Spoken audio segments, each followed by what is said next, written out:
Hi, my name's Bill Stone, and I am the Auto Collision Repair instructor here at the Muskegon Area Career Tech Center. We teach kids how to make cars look nice. We go through about a 6-week module of MIG welding.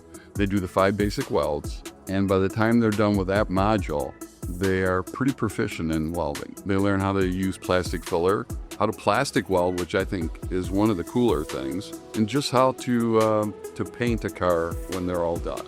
I always say I'm a blue-collar worker with a white-collar education. I spent most of my career in the academic classroom, but I've always liked to work with my hands.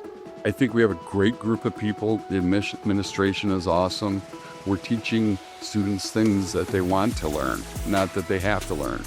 Not everyone likes to be in the history classroom or the economics classroom, but most of the students are here because they want to be here, and that makes a difference. I love to work on cars, which is probably no surprise.